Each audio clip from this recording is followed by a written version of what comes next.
Subscribe now and press the bell icon. Never miss an update.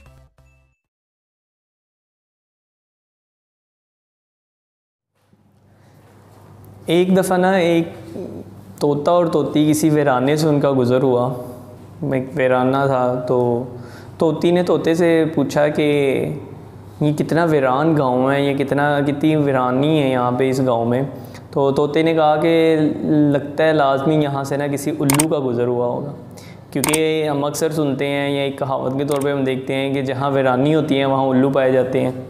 ठीक है, यहाँ फिर जहाँ से उल्लू गुज़रते हैं वहाँ पे वीरानी हो जाती है। तो जब वो ये बात कर रहा था, तोते ने ये बात की, उसी वक्त वहाँ से एक उल्लू का भी गुज़र हो रहा था, वो भी उसी गांव से गुज़र रहा था।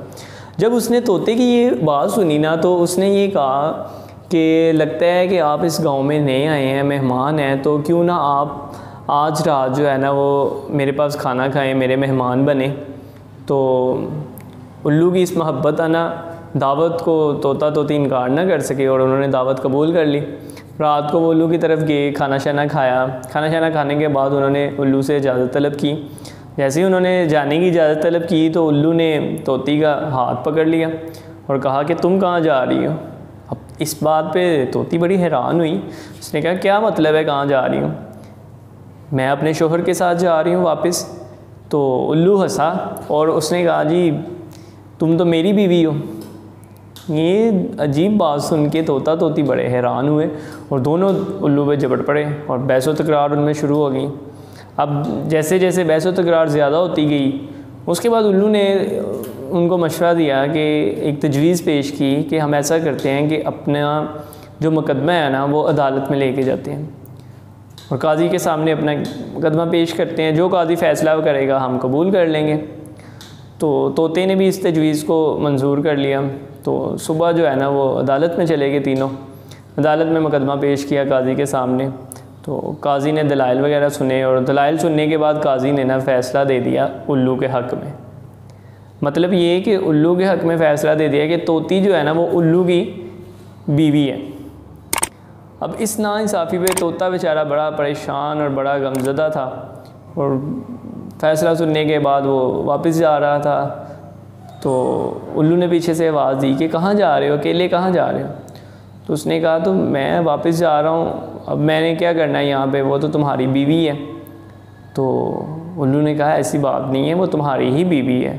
तो तोते ने कहा कि क्यों अब मेरे ज़ख्मों पे नमक छिड़क रहे हो, जबकि अदालत ने और काजी ने तुम्हारे हक़ में फ़ैसला दे दिया है कि उससे आपसे अब तोती जो है वो तुम्हारी ही बीवी है, मेरा उससे कोई ताल्लुक़ नहीं रह गया, अब मुझे तो फ़ैसला मंजूर भी करना है।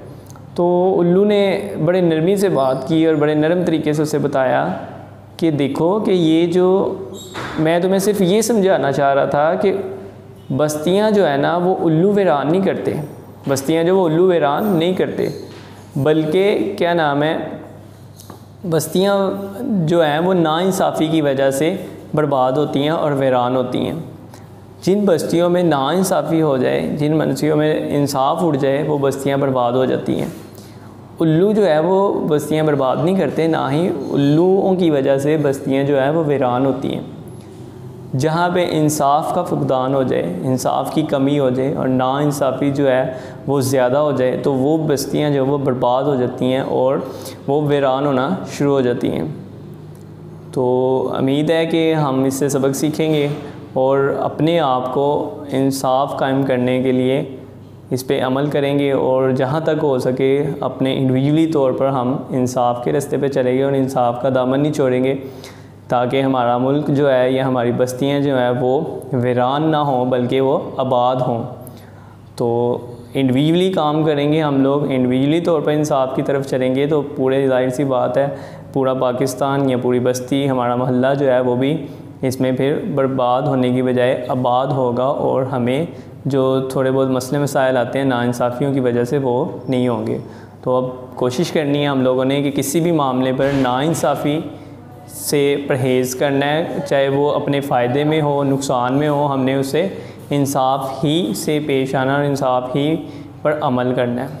तो दुआ कीजिएगा मेरे लिए, अपने मुल्क के लिए और हम सब के लिए। अल्लाह ताला हमारे मुल्क को आबाद रखे, हमारी बस्तियों को आबाद रखें। ओके, अल्लाह हाफ़िज़।